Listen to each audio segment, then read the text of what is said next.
Shalom, selamat malam Bapak Ibu Saudara sekalian. Bersyukur untuk setiap kasih setia Tuhan dalam kehidupan kita. Kalau hari ini kita boleh ada, dan terkhusus malam hari ini kita boleh bersekutu bersama-sama di dalam persekutuan doa malam hari ini. Mazmur pasal yang 106 ayat 1 berkata demikian. Haleluya, bersyukurlah kepada Tuhan sebab Ia baik, bahwasanya untuk selama-lamanya kasih setianya. Mari saat ini kita bersama-sama di hadapan kemegahan Tuhan. Kita mau berkata, Engkau baik ya Tuhan, teramat baik.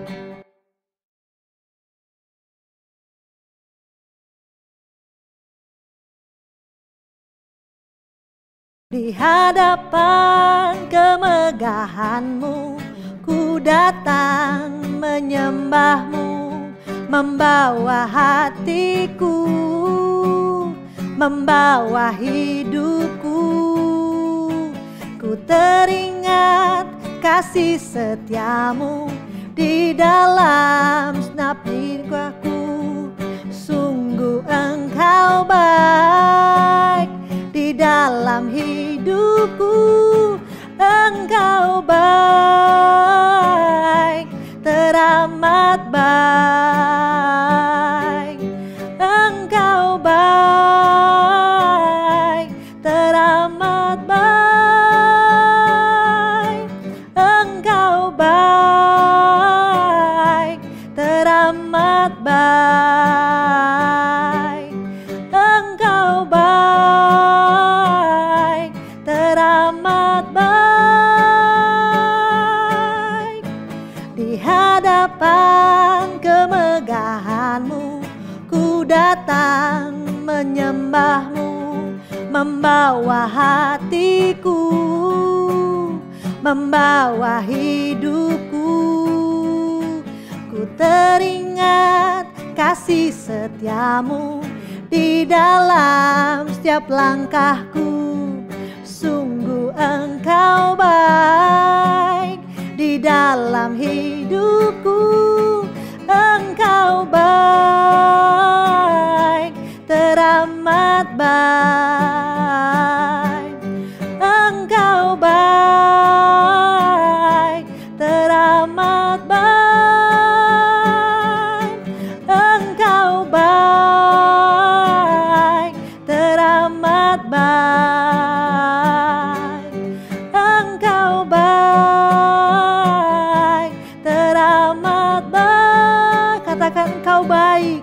Engkau baik, teramat baik.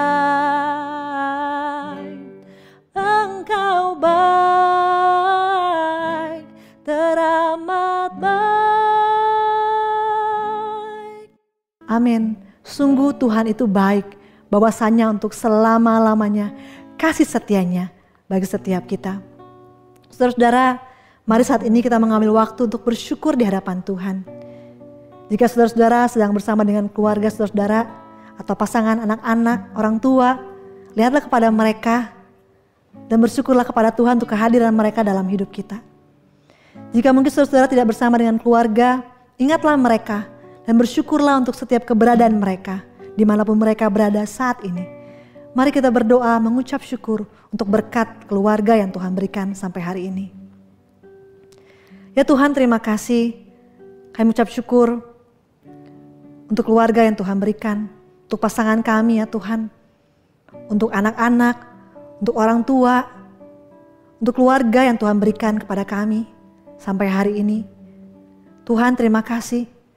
Kalau kehadiran mereka memberikan semangat bagi kami, kehadiran mereka memperlihatkan juga kebaikan Tuhan di dalam kehidupan kami ya Tuhan. Kami mengucap syukur untuk setiap keberadaan mereka. Apapun keadaan mereka saat ini Tuhan, kami mengucap syukur. Terima kasih ya Tuhan. Terima kasih. Di dalam nama Tuhan Yesus kami ucap syukur dan berdoa. Amin.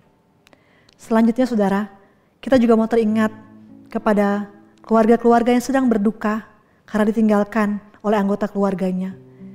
Kita berdoa untuk keluarga Penatua Antong dan Ibu Dewi yang baru saja ditinggalkan Papa tercinta.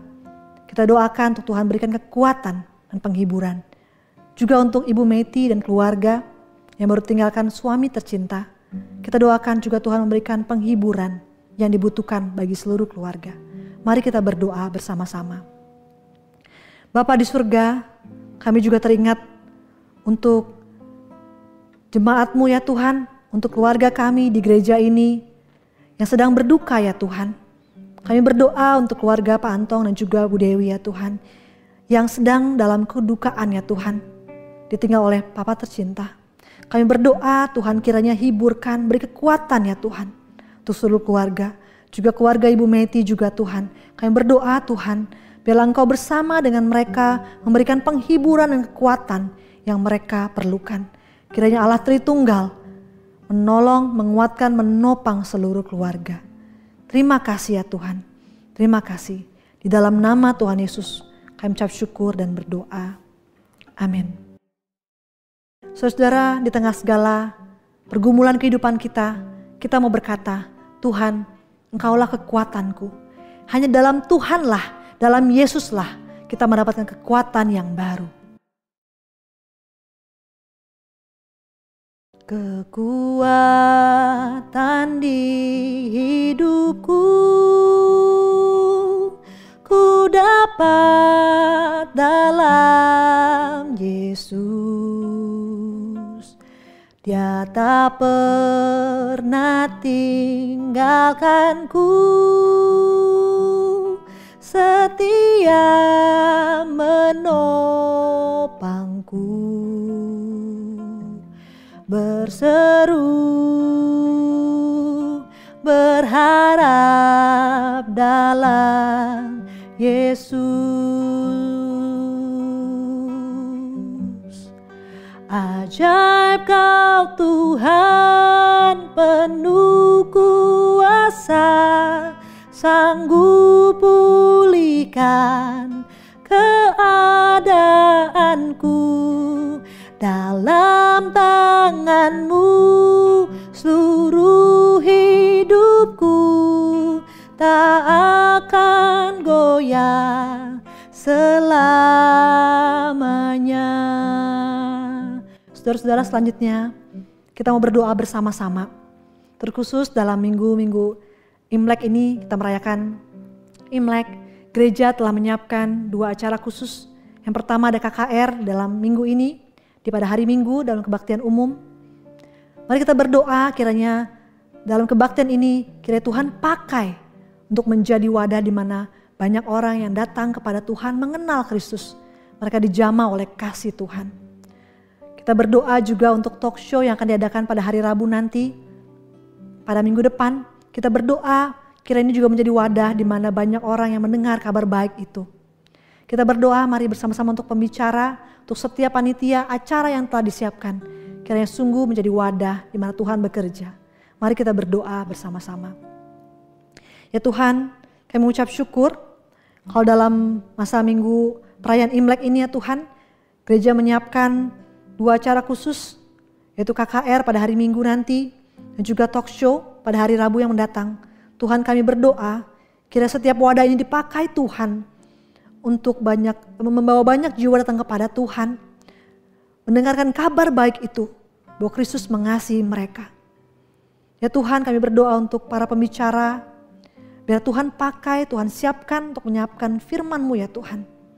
Tuhan berikan kesehatan dan kekuatan kepada mereka semua. Kami juga berdoa untuk setiap panitia menyiapkan ya Tuhan. Acara yang sudah disiapkan kiranya sungguh-sungguh dipakai Tuhan. Terima kasih ya Tuhan, terima kasih. Biarlah setiap jemaat Tuhan disiapkan hatinya untuk mengikuti acara-acara ini ya Tuhan. Di dalam nama Tuhan Yesus kami ucap syukur dan berdoa. Amin.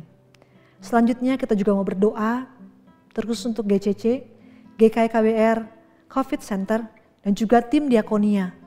Kita berdoa dalam masa-masa seperti ini, di masa pandemi ini, biarlah setiap wadah ini dipakai Tuhan untuk melayani jemaat Tuhan dengan efektif. Tuhan beri kekuatan, Tuhan beri kesehatan, hikmat bagaimana mengelola situasi yang ada.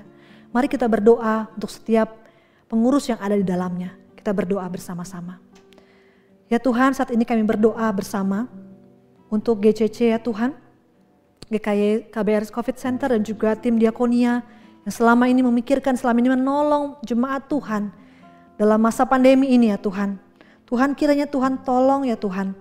Berikan hikmat kepada setiap para pengurus yang ada. Berikan kesatuan hati ya Tuhan. Untuk bekerja bersama-sama di ladang Tuhan ini. Di tengah situasi pandemi ini ya Tuhan. Tuhan, kiranya Engkau pakai setiap mereka menjadi perpanjangan tangan Tuhan. Sehingga jemaat Tuhan diberkati oleh pelayanan ini ya Tuhan. Berikan kesehatan, kekuatan kepada mereka semua ya Tuhan. Terima kasih ya Tuhan untuk kehadiran mereka di tengah-tengah gereja kami. Di dalam nama Tuhan Yesus kami ucap syukur dan berdoa. Amin. Selanjutnya kita mau berdoa juga saudara-saudara. Untuk seminar dari bidang pembinaan ya saudara-saudara. Yang akan diadakan pada tanggal 20 Februari nanti. Mengenai siapakah Yesus Kristus. Kita berdoa kiranya wadah ini juga dipakai untuk bisa membangun iman jemaat Tuhan. Kita berdoa untuk Pak Yakub yang akan menyampaikan materi yang ada. Tuhan pakai, Tuhan persiapkan, berikan kesehatan dan kekuatan. Mari kita berdoa bersama-sama. Ya Tuhan, sekali kami berdoa untuk acara yang akan diadakan pada tanggal 20 Februari nanti. Itu seminar pembinaan. Ya Tuhan, kami berdoa, Tuhan pakai wadah ini ya Tuhan. Untuk membangun iman jemaat Tuhan. Mengenal Engkau Tuhan dengan benar. Sehingga menimbulkan iman percaya mereka di dalam Tuhan. Berdoa ya Tuhan untuk setiap tim panitia yang ada dari bidang pembinaan. Tuhan pakai, Tuhan sertai. Juga untuk Pak Yakub Trihandoko yang akan menyampaikan materi ini ya Tuhan. Tuhan juga pimpin dan sertai. Berikan kesehatan, kekuatan. Dan juga jemaat Tuhan, Tuhan berikan kerinduan untuk bisa ikut hadir dalam seminar ini ya Tuhan. Terima kasih ya Bapa. Terima kasih Tuhan. Di dalam nama Tuhan Yesus kami ucap syukur dan berdoa. Amin. Sekali kita katakan, Tuhan kekuatanku hanya dalam Yesus saja. Kekuatan di hidupku ku dapat dalam Yesus. Dia tak pernah tinggalkanku,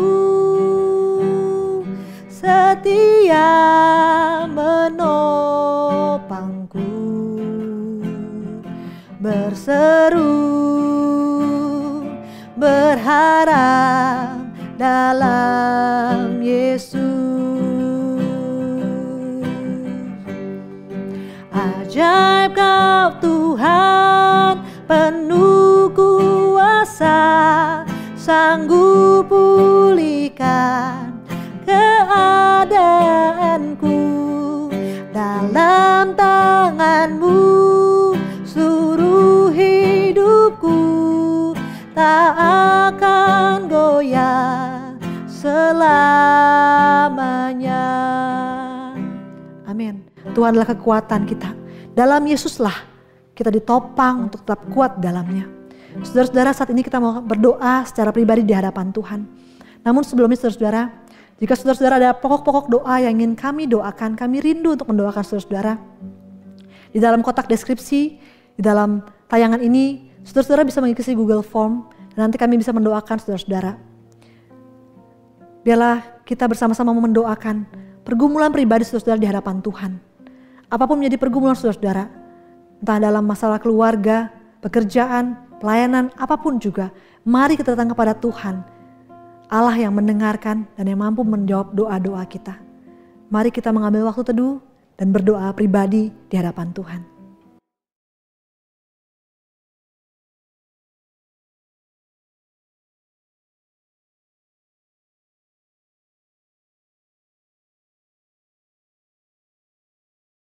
Ya Tuhan, kami membutuhkan Engkau setiap waktu ya Tuhan. Engkau kami perlu setiap waktu ya Tuhan. Kami mau menyerahkan, menaikkan segala doa-doa kami. Bahkan yang tidak terkatakan ya Tuhan. Engkau tahu isi hati kami ya Tuhan.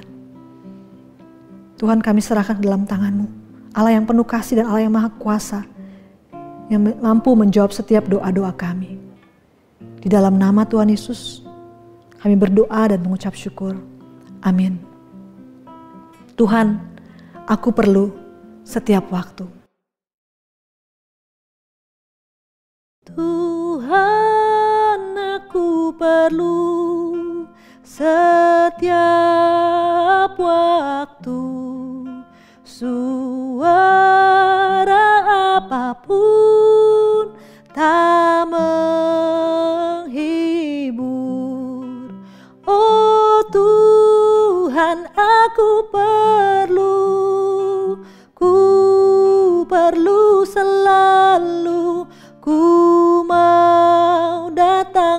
padamu, oh Tuhanku.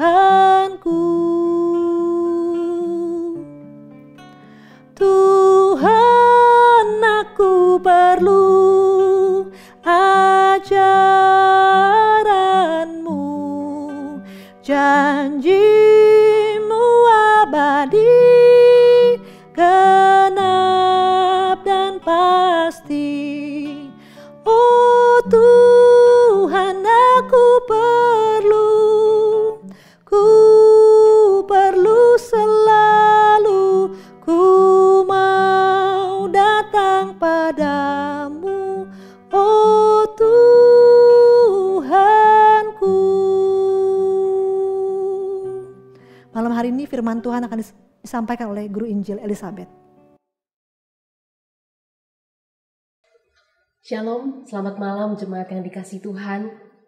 Biarlah menjadi serupa dengan Kristus adalah kerinduan kita. Setiap kita akan merenungkan firman Tuhan. Mari kita berdoa bersama-sama sebelum kita merenungkan firman Tuhan pada malam hari ini. Mari kita berdoa. Bapa yang baik, di tengah-tengah kelelahan kami di tengah minggu ini, kami bersyukur kami memiliki waktu untuk datang duduk diam di hadapan Tuhan, berdoa bersama-sama. Terima kasih Tuhan. Bahkan kami siap untuk mendengarkan firman-Mu. Tuhan, kiranya Engkau yang menolong setiap kami, supaya firman-Mu hari ini boleh menguatkan kami. Firman-Mu hari ini boleh terus memampukan kami menjadi murid-Mu yang serupa dengan Engkau. Terima kasih Tuhan, berkati pemberitaan firman Tuhan, hamba-Mu yang menyampaikan dalam segala keterbatasannya, dan setiap kami yang mendengarkan pada malam hari ini, kami boleh dikuatkan, disegarkan kembali, diingatkan kembali melalui firman-Mu. Terima kasih Bapa di surga. Inilah doa kami, syukur kami, di dalam nama Tuhan Yesus kami berdoa. Amin. Mari Bapak Ibu yang dikasihi Tuhan, kita membuka firman Tuhan dari Nehemia pasal 2 ayatnya yang ke-17 sampai ayatnya yang ke-20. Nehemia pasal 2 ayat 17 sampai ayat 20. Saya akan membacakan untuk Bapak Ibu sekalian. Demikian firman Tuhan. Berkatalah aku kepada mereka, kamu lihat kemalangan yang kita alami, yakni Yerusalem telah menjadi reruntuhan dan pintu-pintu gerbangnya telah terbakar. Mari kita bangun kembali tembok Yerusalem supaya kita tidak lagi dicela. Ketika kuberitahukan kepada mereka betapa murahnya tangan Allah yang melindungi aku dan apa yang dikatakan Raja kepadaku, berkatalah mereka, kami siap untuk membangun, dan dengan sekuat tenaga mereka mulai melakukan pekerjaan yang baik itu. Ketika Sanbalat orang Horon dan Tobia orang Amon pelayan itu dan Geshem orang Arab mendengar itu, mereka mengolok-olokkan dan menghina kami. Kata mereka, apa yang kamu lakukan itu? Apa kamu mau berontak terhadap raja? Aku menjawab mereka, kataku, Allah semesta langit, dialah yang membuat kami berhasil.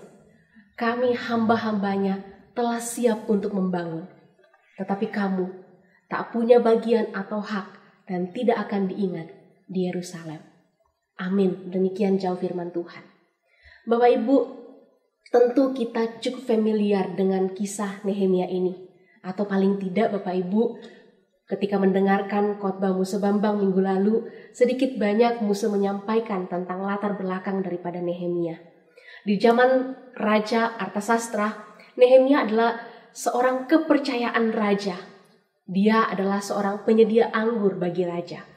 Minggu lalu kita sudah melihat saudara bahwa ada satu dorongan di dalam hati Nehemia ketika mendengar bahwa orang-orang yang luput dari tawanan yang ada di Yerusalem, mereka sedang mengalami hal yang sangat menyedihkan.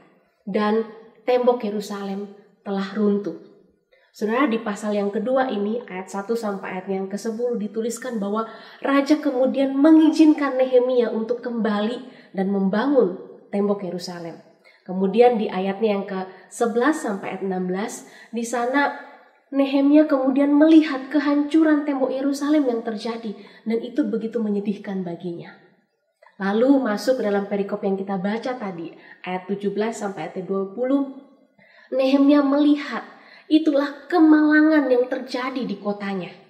Yerusalem telah menjadi reruntuhan dan pintu-pintu gerbangnya telah terbakar.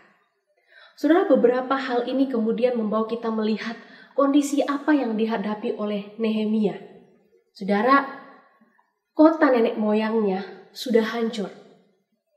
Tembok Yerusalem sudah runtuh.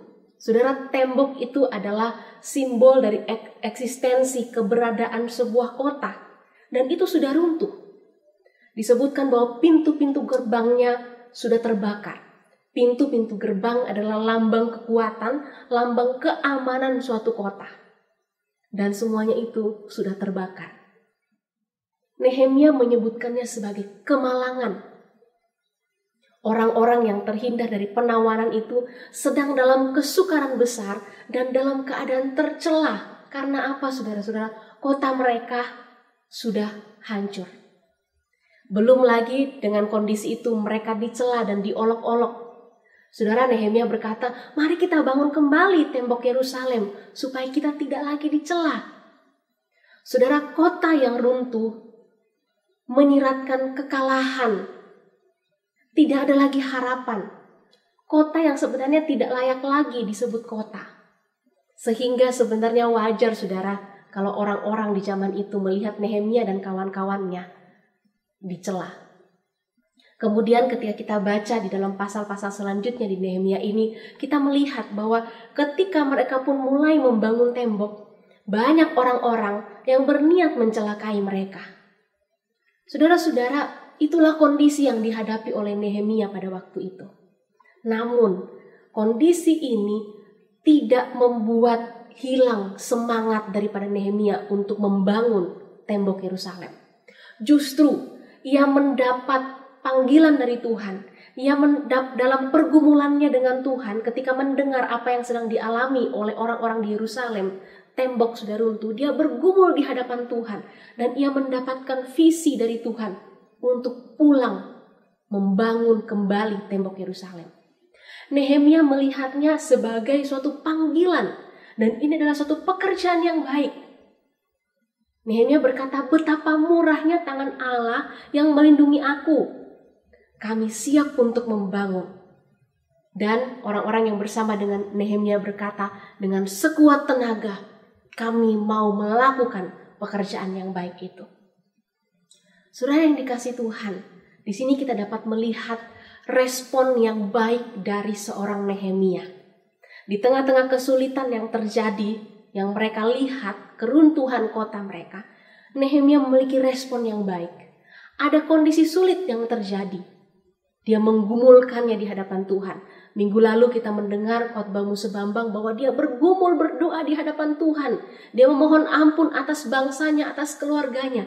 Dan dari pergumulan itu, saudara, ia menerima panggilan dari Tuhan dan memiliki kesediaan untuk menjalankan panggilan itu. Kembali ke Yerusalem untuk membangun tembok Yerusalem. Pertanyaannya, saudara, apa yang membuat Nehemia semangat? Saudara, pekerjaan yang baik itu adalah hasil pergumulannya dengan Tuhan. Setelah ia melihat realita. Dan itu, saudara, yang membuat Nehemia semangat. Apa sih yang saya bisa lakukan untuk bangsaku?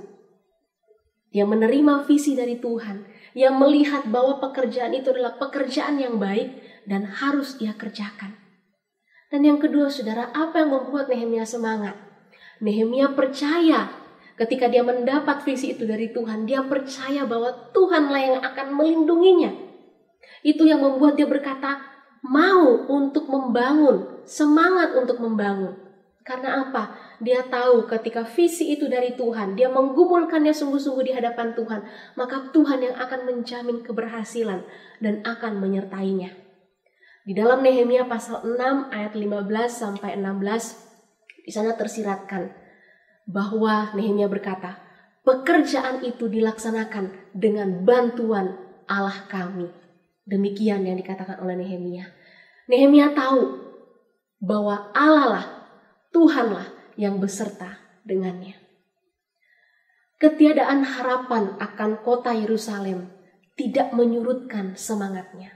Kondisi kemalangan yang terlihat oleh Nehemia tidak memudarkan semangatnya untuk melakukan pekerjaan yang baik yang Tuhan sudah berikan kepadanya. Ia tahu bahwa visi itu dari Tuhan dan dengan tujuan yang baik, maka ia bangkit untuk mengerjakannya, melakukan pekerjaan yang baik. Bapak Ibu yang dikasihi Tuhan, di masa sulit saat ini, banyak hal yang menjadi tantangan bagi kita, bukan? Bahkan banyak hal yang harus kita hadapi dalam hidup ini. Mungkin saudara bukan runtuhnya tembok kota kita, gitu. Kita nggak punya tembok kota, saudara. Namun mungkin tembok pertahanan kita, tembok rasa aman kita yang sudah runtuh. Tembok yang merupakan kekuatan kita. Saudara, mungkin tembok itu adalah usaha pekerjaan kita yang kita sudah rintis begitu lama menjadi sumber penghidupan kita. Sekarang sudah mulai menurun. Mungkin tembok itu adalah tabungan kita yang selama ini merupakan sebuah rasa aman, rasa tenang bagi kita. Atau mungkin saudara, tembok yang sudah runtuh itu adalah pengandalan diri kita akan kemampuan kita, akan kebisaan kita, atau pada apa yang kita miliki, atau pada support system yang kita miliki di sekitar kita. Saudara, tembok-tembok itu mungkin sedang menuju kehancuran pada saat ini. Tentunya karena apa yang kita alami bersama di tengah-tengah pandemi ini. Saudara-saudara yang dikasihi Tuhan, atau mungkin selama pandemi ini, kita mulai merintis kembali usaha kita yang baru. Mulai menjajaki lagi kesempatan-kesempatan apa yang bisa menolong kita untuk tetap bertahan hidup di tengah-tengah kondisi seperti ini. Namun mungkin juga kita tidak sanggup. Bahkan ada yang kita sudah mulai dan kita tidak sanggup untuk menyelesaikannya. Yang rasanya tidak mampu lagi untuk melanjutkannya. Saudara yang dikasihi Tuhan, bagaimana untuk kita tidak berhenti dan tetap berjalan terus, tidak menyerah di setiap usaha dan pekerjaan kita. Saudara, pertanyaan ini membawa kita untuk belajar akan bagaimana kita melihat konsep bekerja itu dalam kehidupan kita. Bagaimana ketika kita bekerja dengan peran kita, dengan posisi kita, dengan panggilan kita di dunia ini, tetapi kita melihatnya dengan perspektif yang benar. Yang pertama, saudara, Tuhan memanggil kita untuk setiap pekerjaan baik, walaupun di tengah kondisi yang sulit. Saya yakin Bapak Ibu menghafal ayat ini dari Efesus pasal 2 ayat 10. Karena kita ini buatan Allah, diciptakan dalam Kristus Yesus untuk melakukan pekerjaan baik yang disiapkan Allah sebelumnya. Ia mau supaya kita hidup di dalamnya. Saudara yang dikasihi Tuhan, di tengah kondisi sulit sekalipun, Tuhan memanggil kita untuk melakukan pekerjaan yang baik. Dan mungkin saudara, pekerjaan yang baik yang Tuhan sudah siapkan bagi kita, sedang kita jalani di dalam peran, di dalam posisi, atau di dalam panggilan kita pada saat ini. Namun, berkaca dari pengalaman Nehemia, mari kita bertanya. Pertama-tama mari kita bertanya kepada Tuhan. Dan kita gumulkan sungguh-sungguh apakah yang kita lakukan saat ini adalah merupakan pekerjaan baik yang Tuhan inginkan bagi kita. Dan yang kedua, ketika kita sudah tahu ini adalah pekerjaan yang baik, Tuhan ingin kita melakukannya dengan setia, mengerjakannya dengan setia. Setiap orang percaya yang telah ditebus oleh Tuhan yang ada di dunia ini ada tujuannya, yaitu untuk melakukan pekerjaan yang baik. Saudara, kita perlu memahami teologi kerja, teologi bekerja untuk kita bisa melihat hal ini dengan baik. Saudara, setiap kita punya panggilan yang spesifik dalam kehidupan kita sehari-hari. Saya sebagai hamba Tuhan, sebagai anak, mungkin ada Bapak Ibu sebagai karyawan, sebagai ibu rumah tangga, sebagai suami, sebagai pengurus gereja, sebagai anak, sebagai pelajar. Saudara, apa yang menggerakkan kita di dalam setiap peran itu? Saudara, inilah yang disebut bahwa kita harus digerakkan oleh pemahaman kita bahwa kita dipanggil untuk setiap pekerjaan yang baik. Tuhan ingin menggenapi rencananya di dalam hidup kita, melalui siapa diri kita, melalui pekerjaan kita, melalui peran kita. Allah menciptakan kita dengan sebuah alasan. Saudara yang dikasih Tuhan, Lee Hardy dalam bukunya Karir, Panggilan atau Pilihan sedikit banyak membahas tentang teologi kerja. Dan dia mengatakan bahwa bekerja itu adalah sebuah panggilan. Saudara, bekerja di sini artinya di dalam posisi kita, di dalam jabatan atau peran yang kita miliki, itu adalah ketetapan ilahi dan Ia mau kita menjalaninya sebagai panggilan. Panggilan dari Tuhan, bukan sebagai beban. Dari sana kita akan merasakan kehadiran pemeliharaan Allah, melayani orang lain, berkontribusi untuk pembangunan masyarakat, menjadi wadah reformasi bagi sekeliling kita. Kita bukan kerja bukan sekedar kegiatan yang melaluinya kita meresponi panggilan Tuhan. Bukan hanya itu. Tetapi melaluinya, kita juga mengungkapkan gambaran Allah di dalam diri kita. Kita berpartisipasi dalam providensia Allah bagi sesama kita, juga bagi pemeliharaan bumi ini. Melalui kerja, kita melanjutkan daya kreatif Allah untuk membangun diri kita, untuk membangun sesama, untuk membangun bangsa kita, untuk membangun gerejanya, membangun kerajaan Allah. Saudara, ini jugalah yang menjadi pemahaman penting buat kita. Kita giat dan semangat bekerja. Saudara, bukan hanya karena motivasi, kamu bisa, kamu hebat, kamu bisa. Enggak, saudara. Tetapi kita punya teologi kerja yang benar, pemahaman teologi kerja yang benar.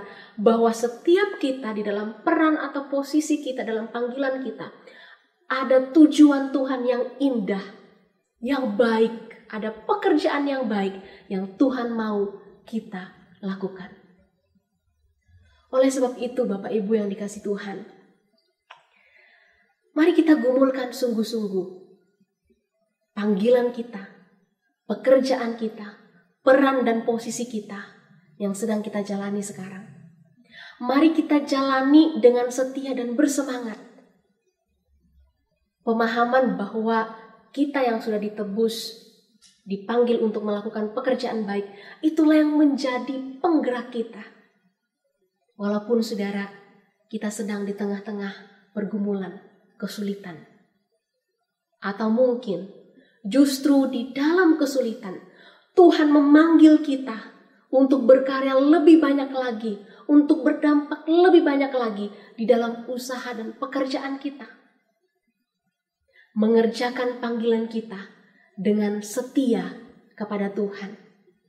Tidak dialihkan oleh besarnya tantangan atau kesulitan yang kita hadapi. Saudara, itulah yang menjadi teladan dari Nehemia. Kesulitan yang dia hadapi itu tidak meruntuhkan semangat dia. Malah di tengah kesulitan yang dihadapi, dia menggumulkan panggilannya di hadapan Tuhan dan melakukan pekerjaan yang baik itu. Saudara, apapun pekerjaan Bapak Ibu sekarang, kondisi sulit apapun yang sedang Bapak Ibu hadapi dalam usaha pekerjaan Bapak Ibu, mari tetap setia kepada Tuhan. Ingatlah bahwa di dalam bagian-bagian itu, Tuhan panggil kita untuk melakukan pekerjaan yang baik. Untuk melihat providensia Allah bagi kita, bagi sesama kita, bagi gerejanya, bagi bangsa dan negara kita. Dan saudara, hal ini tentunya bagi Nehemia tidak hanya didasari pada pemahaman akan itu saja, tetapi ada pemahaman yang lebih penting yang juga dimiliki oleh Nehemia, yaitu Tuhan sendirilah yang akan menyertai dan beserta dengan kita. Saudara, tadi Nehemia mengakui bahwa pekerjaan itu dilaksanakan dengan bantuan Allah.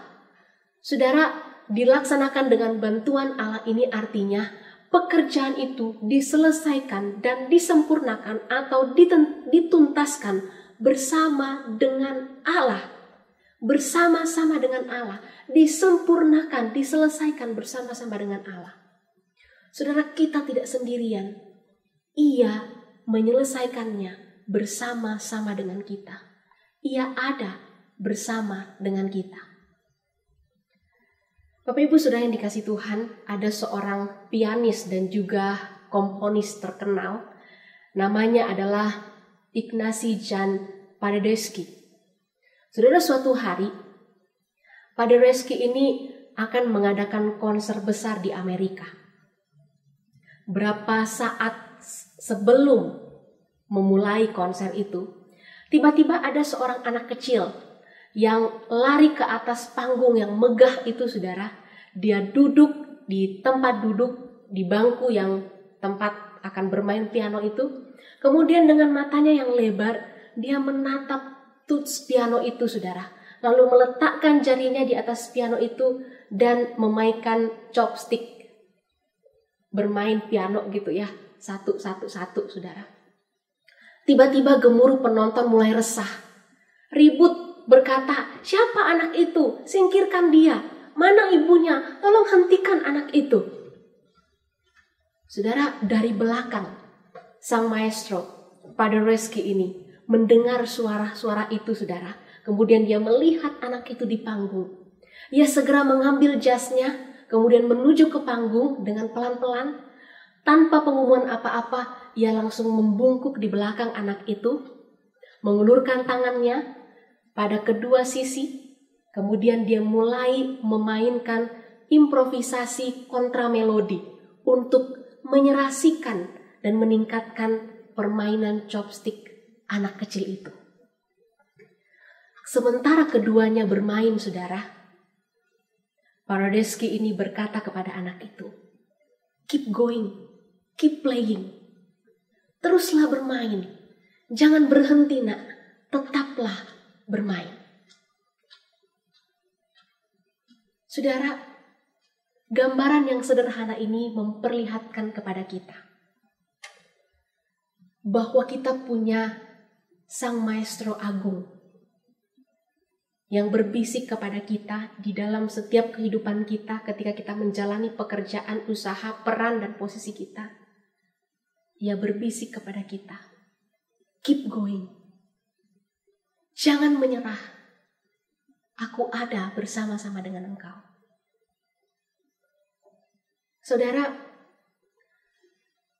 ketika kita mungkin siap menyerah dengan sulitnya hidup ini, kondisi yang menghantam pekerjaan kita, kehidupan kita, usaha kita, keluarga kita, jalan hidup kita serasa berhenti.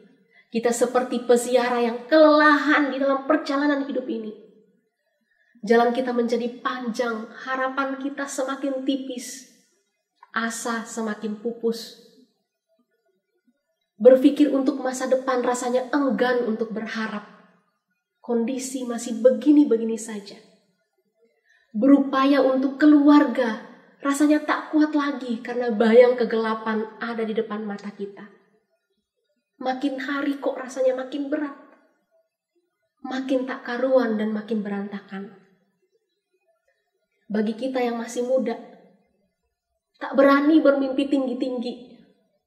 Hari esok masih ada aja, sudah bersyukur.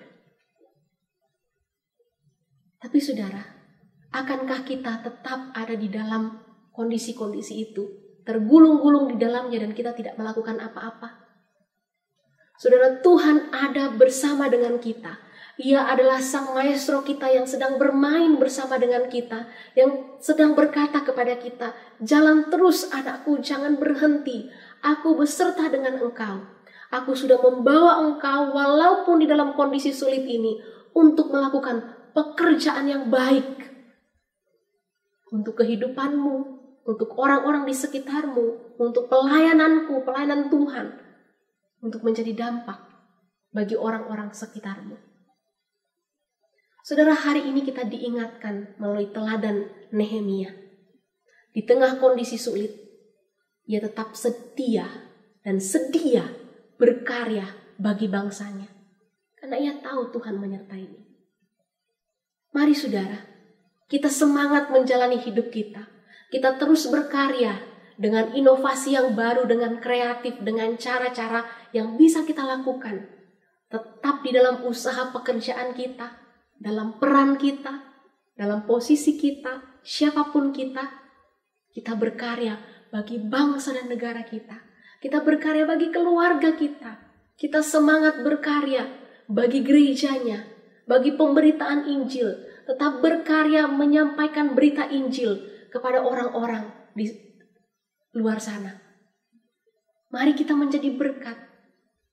Dan kita selalu mengingat janji Tuhan bahwa Ialah yang bersama-sama dengan kita.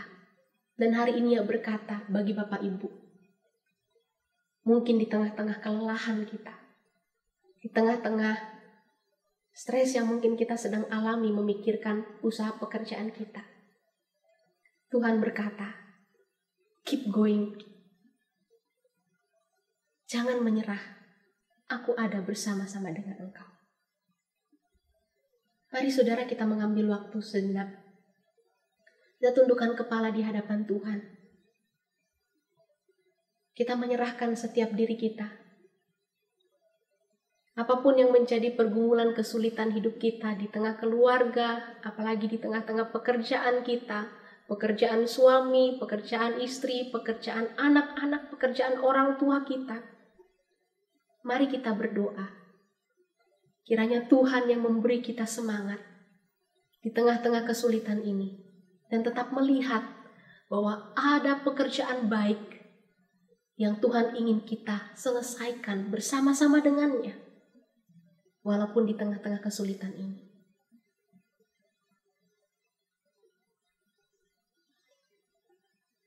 Bapa di surga,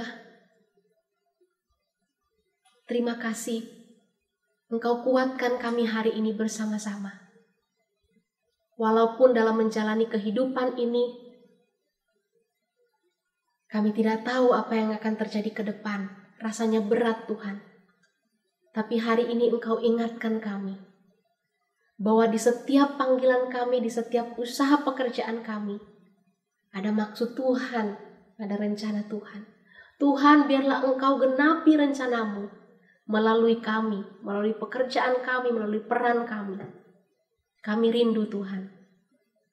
Walaupun di tengah sulit, kondisi yang sulit, kami tetap menjadi orang-orang yang memuliakan nama Tuhan melalui pekerjaan dan hidup kami. Tuntun dan pelihara setiap kami, setiap jemaat-Mu. Kau mengenal setiap jemaat-Mu ya Tuhan. Dampingi mereka, kuatkan mereka, beri semangat dalam menjalani kehidupan pekerjaan mereka. Di dalam nama Tuhan Yesus, kami berserah dan kami bersyukur. Amin. Selamat malam Bapak Ibu, demikian persekutuan kita. Tuhan Yesus memberkati.